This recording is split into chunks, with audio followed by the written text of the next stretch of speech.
I have always been super fascinated with conspiracy theories because I feel like they're one of those things that even if 99% of these theories that circulate the internet are complete fake fabrications, no way that they're true, I think that chance that maybe there's a 1% chance that the theory that you run into is actually true just keeps things so fascinating. And I think just makes conspiracy theories one of my favorite types of stories to explore. Now, of course, as a big disclaimer, this is just for fun. I'm not saying that these conspiracy theories are true. I think 99% chance there's absolutely no truth to these theories we're going to talk about today. But I would love to know from you if you think that there is a 1% chance that these could be real, or if you think it's more than that. I would love to know your thoughts. So without further ado, let's get into the first conspiracy theory for today. And this is a theory on the theme of books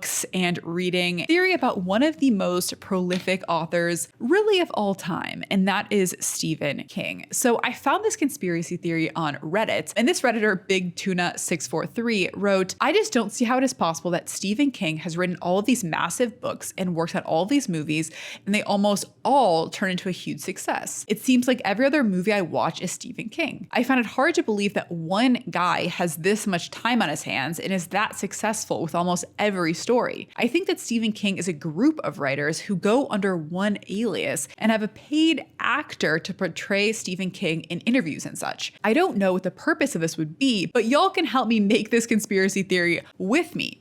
And then he says, edit, or she says, "Some people are getting offended by this theory. This is nothing but a compliment to Stephen King." And I thought this theory was, Gordon, and I feel like this conspiracy theory was super interesting because I feel like if there is literally any author that this would be the case for, it would be Stephen King because of just how creepy and dark his writing is. And if there's a group of people who are all like that, then they are probably all freaky. So, it could be possible. But I wanted to explore some of the specific things that this Redditor says and just kind of share some of my thoughts about them. The first thing that they say is Stephen King has written all of these massive books and basically saying that he writes so much, it's just not possible or reasonable for a human, one individual person to be doing all of this content. There's something I want to ask you. All right. How the fuck do you write so many books so fast?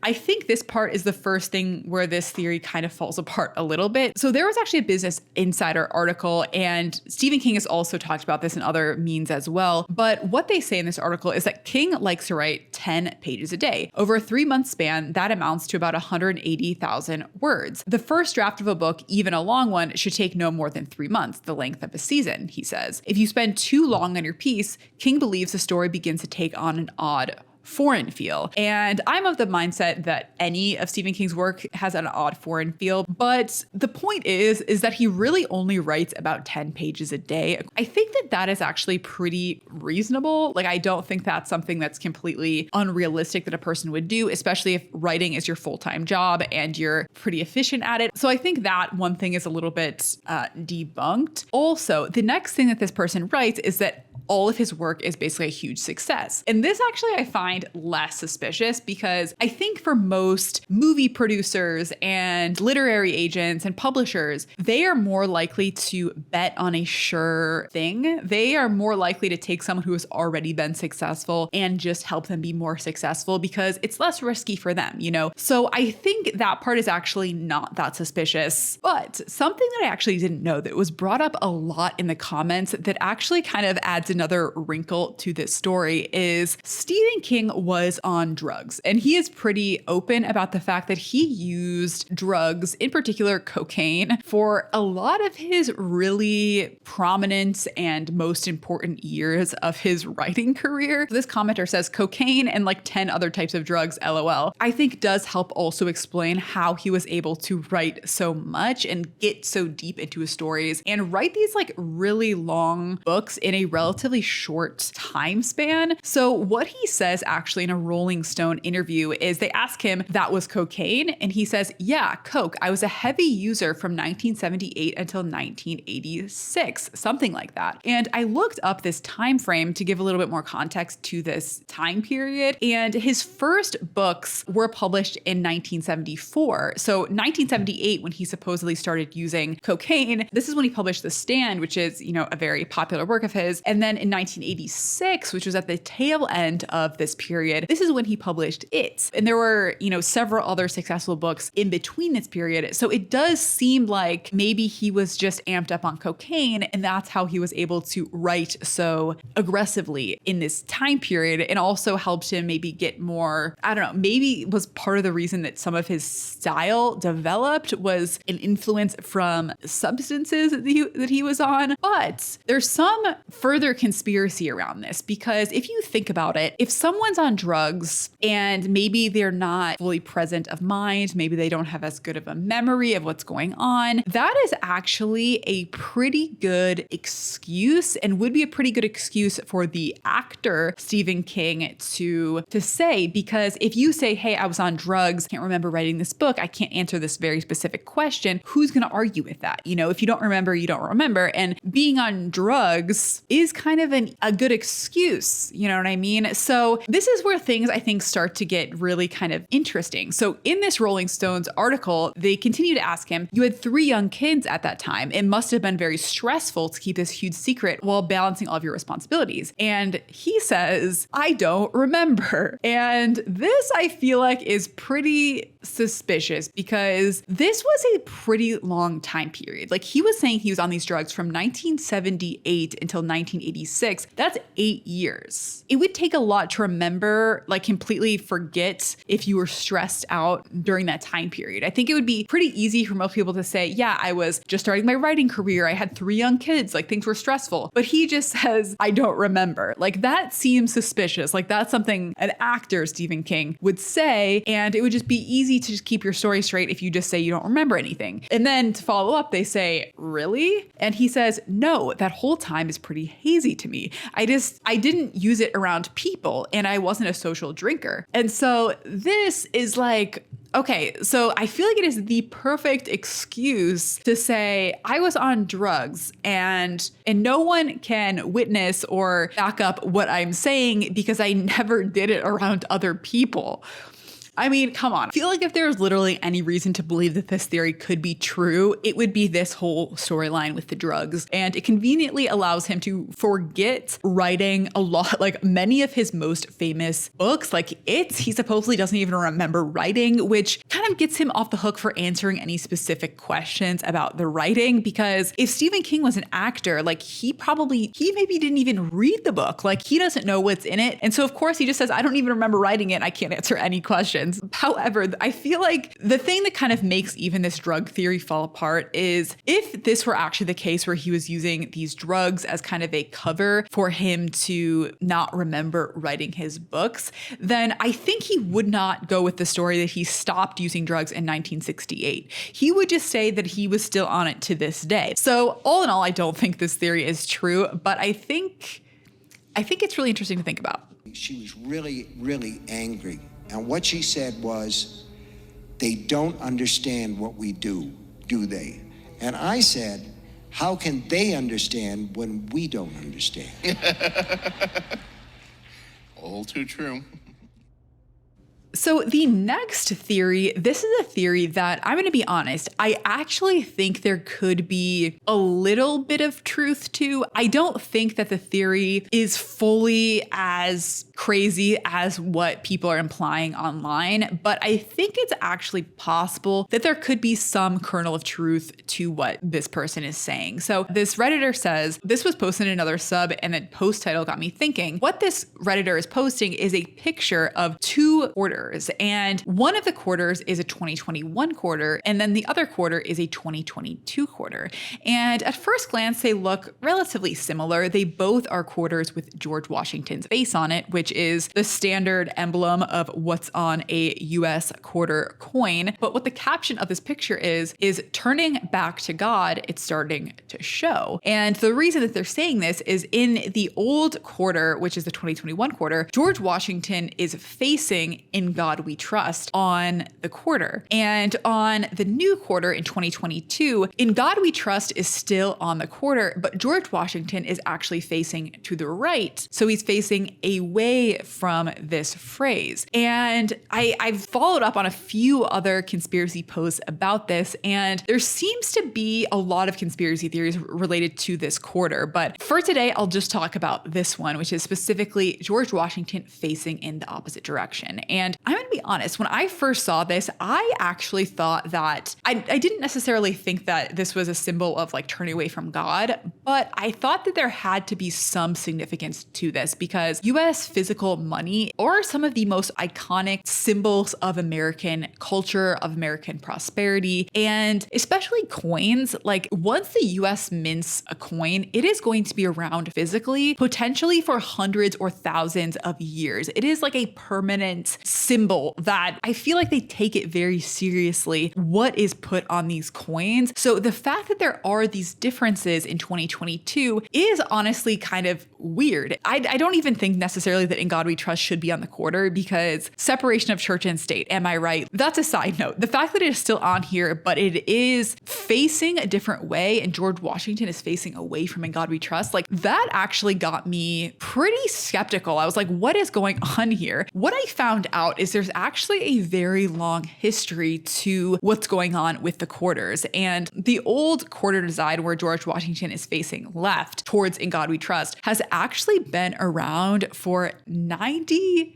years. This was like almost a full century. The US Mint was minting these quarters of this specific image of George Washington. And I found this super fascinating because I feel like that makes this change and the new image of George Washington even more significant because it's like, okay, this was a 90-year-old quarter. Why are we changing this at this point? It's suspicious, okay? The original picture of George Washington looking left, this was the quarter all the way back since 1932. And then before that, there actually was not George Washington on the quarter. It was a picture of Lady Liberty, essentially, instead of George Washington's face. And the Lady Liberty quarter was the quarter from 1916 to 1930. And if you're really kind of like thinking through the dates, you'll realize there's actually a year in between. So there was actually no quarters minted in 1931. It was because of the Great Depression. I don't know exactly why. I don't know if it was to save the metal or to show that, the US government was being more frugal with their money or something. Maybe it was the US government didn't want to contribute to inflation. I don't know. But for whatever reason, they did not make any new quarters in 1931. So then when 1932 rolls around, they said, hey, this is the big return of the quarter. We better make this a big shebang and just go all out with a brand new quarter design. And in the year 1932, this was actually the 200-year anniversary of George Washington's birthday, which was in 1732. So they said, hey, this is the perfect time to celebrate the first president of the United States, and we are going to put George Washington on the quarter. And ever since that year, George Washington has been on the quarter.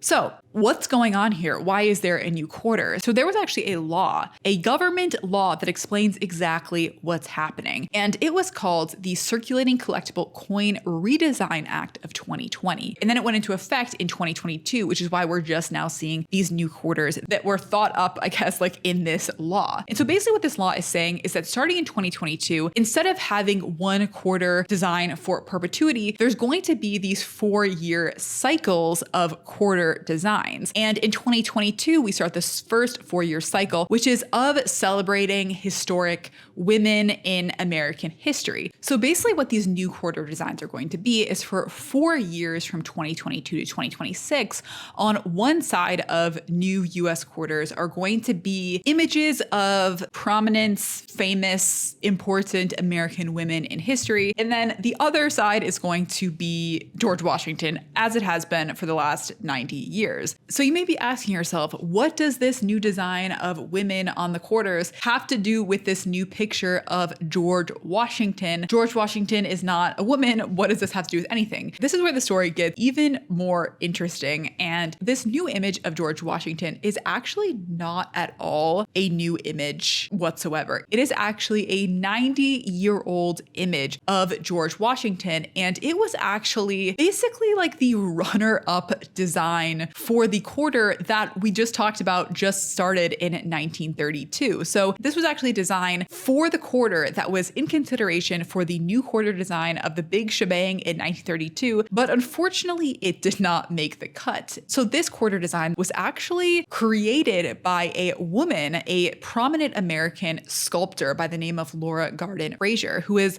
one of the most supposedly well-known female sculptors of the early 20th century. And I think it's kind of like, I don't know, symbolic in another way that the runner-up was a woman and her design was not really given any real credit until 90 years later after she was already dead. But regardless, her time has now come. And as part of this new quarter design and this new celebration of women's history as part of the quarters, this is actually the stated reason of why they are going with this new quarter design. And I think that is actually like makes a lot of sense. And I think this is also kind of makes me think that there's probably not as much to this specific theory of turning away from In God We Trust, because this is not a new design. Like it's not something that is necessarily symbolic or like designed with current events in mind. This was something that was developed way back in 1932, probably even before that when they were in the process of designing the quarter. But, there's a whole question of this was created back in,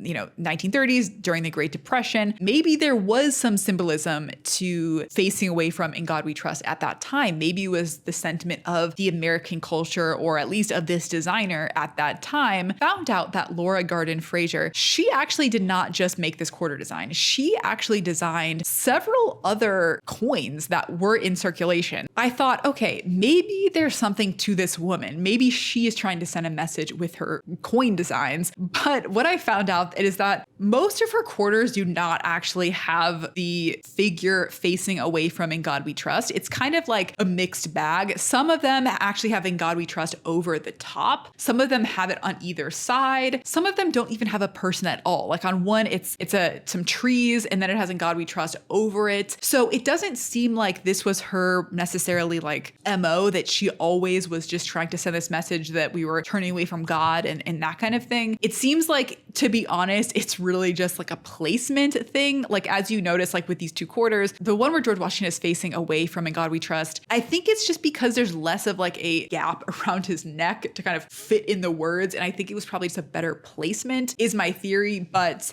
stepping back a little bit and going back to the law that I mentioned that introduced these new coins in 2022, this law actually details some of the reasons that I think this specific design was chosen, in addition to being a design from a female sculptor. And this is because the law specifically says that the design should be different and distinctive than what came before it. So this is what it says specifically. The design on the verse of the quarter dollar shall maintain a likeness of George Washington and be designed in a manner such as with the accused inscriptions as to distinguish it from the obverse design used during the previous quarter's program. So this is actually saying that in order for the design to be different and for people, just everyday people to really realize that something new is going on, that the design has to be different. And of course, like both of the images are George Washington, they both are going to have the same basic information on it. So really one of the only ways to make it look that distinctive is to do some things that are going to make it look different, to make George Washington face the other way, have a different picture. And one of those things could also maybe be the placement of the inscription. This is actually something something that I think was very intentional by the people who selected the new quarter design, not just because it was a woman, but because this design looks really